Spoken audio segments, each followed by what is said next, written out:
One of the best moments of player choice ever in a video game revolves simply around a single soda can. The player approaches a guard, and the guard kicks the can down onto the ground. You can pick up the can, throw it in the trash, and the guard lets you on your way. But you can also pick up the can and throw it at the guard. He'll give you a nice beating for your troubles, but still forces you to pick up the can in order to progress. In order to move forward, the game tells you that you must pick up that can. You have no choice. This choice comes in the first 5 minutes of Half-Life 2, and is perhaps the only real character choice you can make in this heavily narrative-driven, story-focused game. Yet despite it being a singular moment of player agency in a video game where you simply walk on one path that you're on, what's really remarkable about this choice is that it's an act of violence against not only the character, but against the player themselves. I want to talk about how Half-Life 2's opening few minutes uses something unique to the video game medium to really get across the harm and damage that systemic violence can cause, and how this specific moment with the can exemplifies all of it, to not only the character in the game, but to you, the player.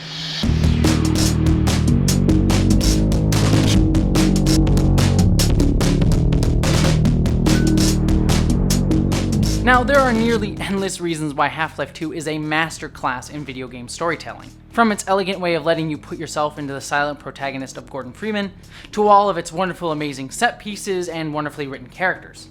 Gordon Freeman? Let me get a look at you, man. That's not even to mention the actual story itself. All of this is why I personally pick up and play Half-Life 2 pretty much on an annual basis, going back to it each year because I still feel that there are few games, if any, that have surpassed its ability to use the unique properties of the video game medium to articulate its themes. But this moment right here represents one of my personal favorite moments in all of video games. Not only because it is an act of violence against you, the player, but because it uses that violence to clearly define to you the violence enacted by a totalitarian society around you and explore the themes that the game wants to discuss. How so? Well, let's talk about violence and what violence actually is. Violence is the removal of choice. I'm not saying that the removal of choice is a form of violence. I'm saying that we could define all violence itself as the removal of choice and agency. When we think of violence, we tend to think of physical violence. Someone getting punched or shot or hurt, or if I took a crowbar to a head trap. Yeah. But not all violence has to be physical. But to explain that, let's go back to the beginning. Or rather, the end of the beginning. At the end of Half-Life 1, once you finally defeated the game, the G-Man shows up to offer you a choice. That's why I'm here, Mr. Freeman. I have recommended your services to my employers, and they have authorized me to offer you a job. They agree with me that you have limitless potential. You've proved yourself a decisive man, so I don't expect you'll have any trouble deciding what to do. If you're interested, just step into the portal, and I will take that as a yes. Otherwise, well, I can offer you a battle you have no chance of winning. Rather an anticlimax after what you've just survived. But if you don't enter this portal, he teleports you into the middle of several aliens, and we learn that you die. So your choices here are to do what the G-Man wishes, or be murdered. Time to choose. But if you step into the portal, no physical harm comes to you, and if anything, you escape harm. Yet, in that situation, the threat of the physical damage that could come to you has limited your agency, your ability to choose a different outcome. You had to step into that portal or you'd be killed. Your ability to choose had effectively been removed by a threat of violence, not actual harm. And even if you disagree with me and you decide not to step into the portal, the physical violence that you would face after that point, again, removes your choices. Your ability to choose the condition of your own body. And in death, the ability to choose anything else. This lack of choice is compounded even further at the beginning of Half-Life 2, where the game assumes you chose to step into the portal, even if for some reason you didn't at the end of Half-Life 1. The right man in the wrong place can make all the difference in the world. So wake up, Mr. Freeman. Wake up and smell the ashes. Now, that decision makes sense by the developers, because if you didn't make that assumption, there wouldn't be a game to play. But philosophically, even the limited choice you had at the end of Half-Life 1 has been completely negated here. Violence is the whole or partial negation of agency through force or the threat of force, not simply physical harm to a body. If I threaten to mug you with this crowbar, and I just take your wallet and you're not hurt at all, that's still a violent crime, even though no one actually got hurt. The threat of physical violence, the threat of harm, either mentally, emotionally, or psychologically, removes your choice and is therefore violent. Half-Life 2 evolves on the ideas of its predecessor and develops and deepens this understanding of the inherent violence in the elimination of choice. It does this by showcasing the difference between subjective violence, the violence we've been talking about, violence that has a clear and obvious perpetrator, like a mugger or the G-Man, to objective violence, or the violence that has no clear perpetrator and is often just overlooked as how things are. Objective violence itself is broken into two separate categories: symbolic violence and systemic violence. We're going to put aside symbolic violence for this video to talk more directly about systemic violence. Systemic violence is, quote, the violence inherent in a system. Not only direct physical violence, but also the more subtle forms of coercion that sustain relations of domination and exploitation, including the threat of violence. The first thing you see when you arrive in the dystopian future of Half-Life 2, after the G-Man that is yet another train car. This car is mostly empty, yet it's certainly not the sterile train car of Half-Life 1. This is not a happy place, or a safe place. Bullet holes and graffiti line the windows. Papers are strewn across the floor. This is a place where violence happens. Yet you don't actually see any of this physical violence. You just see its aftermath, instantly making you recognize the tenuous nature of the space you now inhabit. I mean, look at the other passengers on the train. None of this is concerning to them. The bullet holes are just part of it. Something happens to you on this train, there's nothing you can do about it. And already, in the first few seconds, giving you this oppressive nature of the possibility that violence could happen to you, and no one will care. But none of that's actually happening to you right now, but you know it could. The moment you step off the train, you can tell someone is in control here, and it isn't you. Combine soldiers push you away if you get too close. We see a man looking for his bag, all he has left, and he's forced to keep moving. Fear and paranoia permeate these corridors. They're always departing, but they never arrive. To emphasize this, you see a Vortigaunt in the station. The Vortigants were your constant torments in the first game. The aliens that you had to stop over and over and over again with your crowbar to just barely defeat them. Yet this Vortigaunt is simply sweeping the floor. If you look closely, you see a collar. The biggest threat that you have ever faced is defeated, controlled, and it's certainly not being controlled by humanity. You look up and hear Dr. Breen, the controller of City 17, speaking from on high. Welcome. Welcome to City 17. You have chosen or been chosen to relocate to one of our finest remaining urban centers. Chosen or have been chosen? Here in this city, you don't always get to choose if you come to City 17. It's just decided for you. Yet even more ominous is the mention of our benefactors. I thought so much of City 17 that I elected to establish my administration here in the citadel so thoughtfully provided by our benefactors. Well, we later learn that these benefactors are the Combine, an alien race that beat all of humanity in a mere 7 hours. At this moment, they're just a mysterious mention. Just framed as benevolent. But just one look around and it's clear that they're anything but. Listening to more of Dr. Breen, we learn that the benefactors have set up a suppression field, limiting humanity's ability to breed. We should thank our benefactors for giving us respite from this overpowering force. They have thrown a switch and exorcised our demons in a single stroke. While Breen continually tries to frame this as a benevolent idea from the Combine, done for our betterment, it again just is another example of a loss of agency. Yet no one seems to be questioning it. All of this is just simply built into the system around you. Sure, there are some shoves and pushes, maybe a beating here or there, but on the whole, things just feel ominous. There's no outward physical violence. This is objective violence and systemic violence at its core. Just background noise in the system. One that we're able to see clearly as outsiders. And maybe even people who live there can see it to a degree, but most of the citizens of City 17 just see it as part of their everyday life. This is how it always starts. First the building, then the whole block. They have no reason to come to our place. Don't worry, they'll find one. We can see that this entire system set up by the Combine is inherently violent, continually whittling away at the choices that everyone has, and yet it's not hurting you directly, not physically harming you. And when someone completely removes all your other choices, whose choices are you left to follow?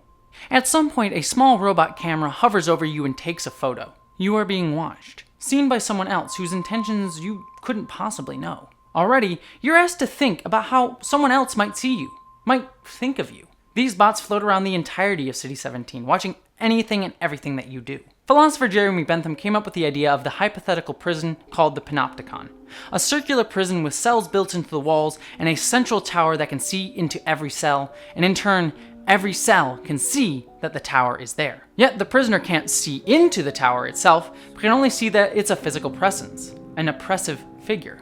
At any moment, a prisoner can't know that they are being watched, but they know that they might be. They can't even see the others around them. They are isolated, and the only relationship that they have is between them and a tower. So if your only relationship is between you and a tower that may or may not care, you tend to imagine that it does care about you. It's watching you at all times because you need that relationship. But if it's watching you at all times and it doesn't necessarily have your best interests at heart, well, you're going to be thinking about their interests over your own. Philosopher Michael Foucault built upon the idea of the Panopticon. You can not only have Panopticon cells or prisons, but schools, hospitals, mental hospitals. Hell, even video games themselves are forms of Panopticons. See this wonderful video to learn more about that.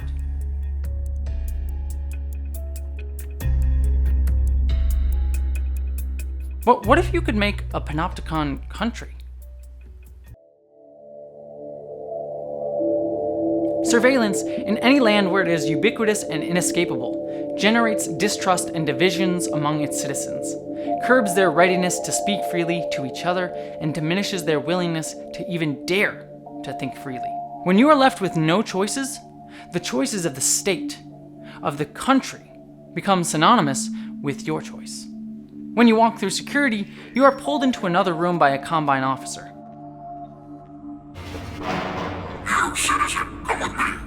We catch glimpses of violent interrogations behind closed doors.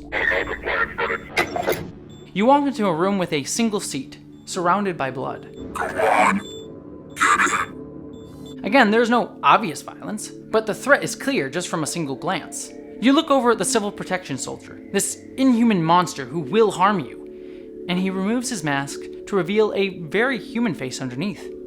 A friend's face, in fact. It's me, Gordon. Barney from Black Mesa. This specter of violence has become immediately human.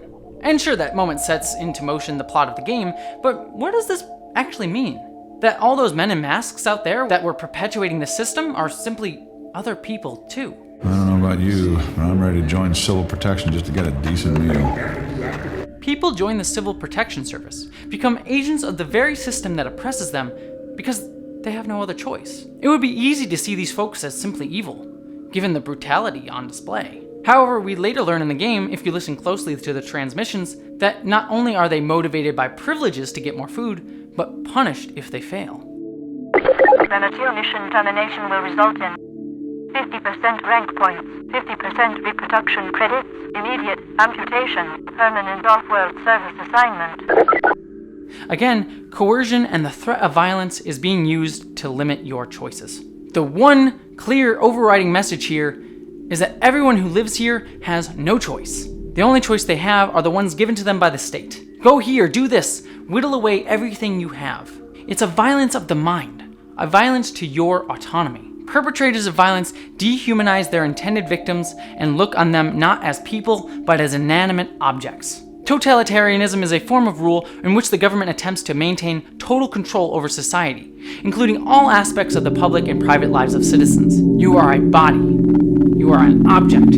You are a thing. You are a...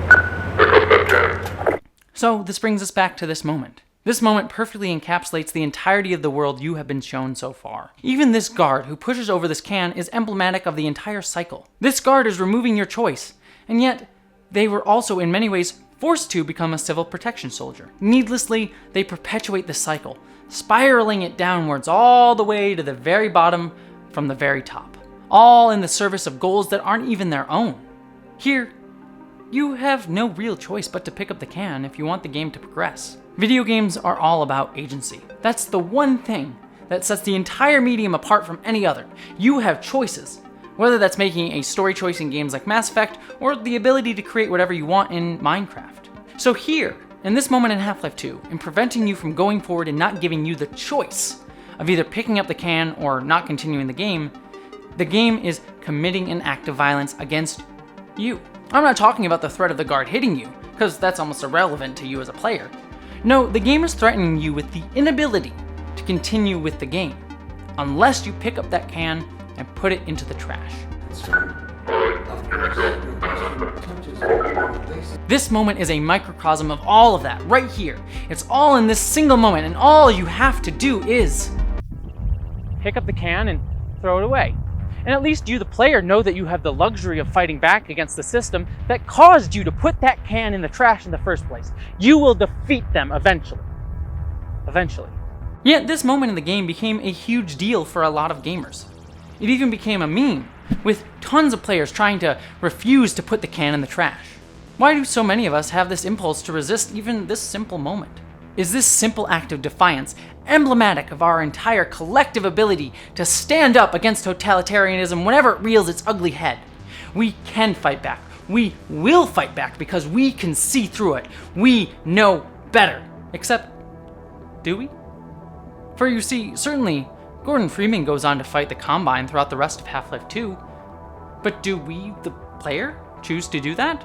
Or are we just continuing down the path that the developers laid out for us? When you enter into the world of Half-Life, it feels big and wondrous and broad. It feels like you can go anywhere, explore everywhere.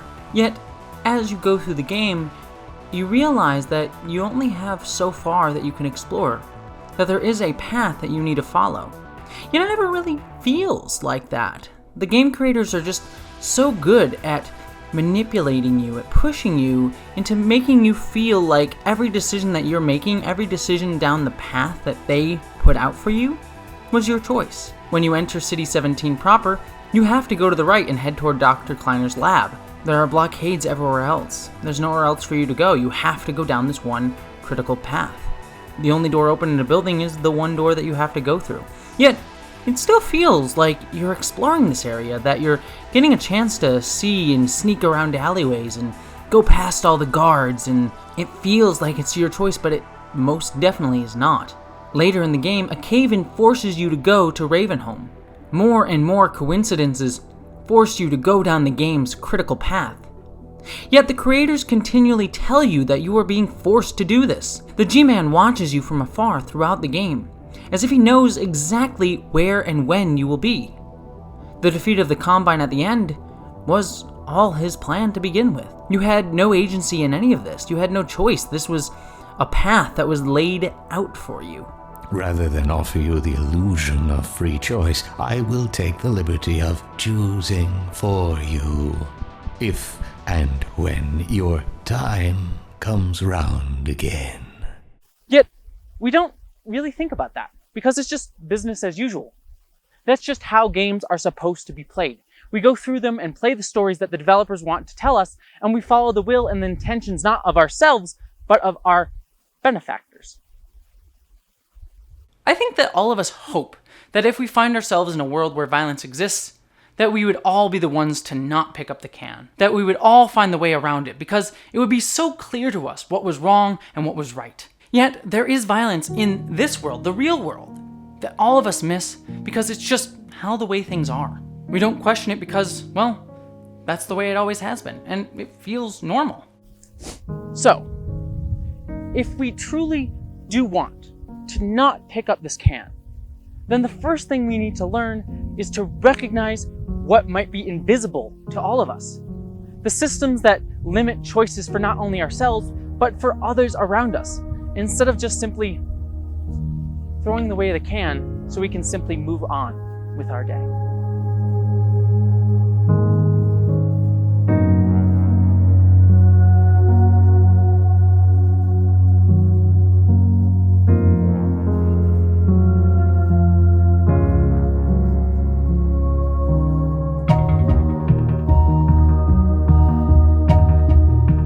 Actually, no, sorry. This is actually a park, can't litter. Sorry, I cleaned it up, I picked it up. I'm trying to save the planet. So, yeah, I cleaned up. Oh God, that's a system, isn't it? And special thanks to my commander level and above patrons, Eli Berg-Moss, Stefan Schuthart, Boyd and Marybeth Earl, Michael McGee, Lal Lindley, Wellington Marcus, Inar Sigurdsson, Marika Kwiechin, Munir Amlani, Mari Nekar, and Polly Mina.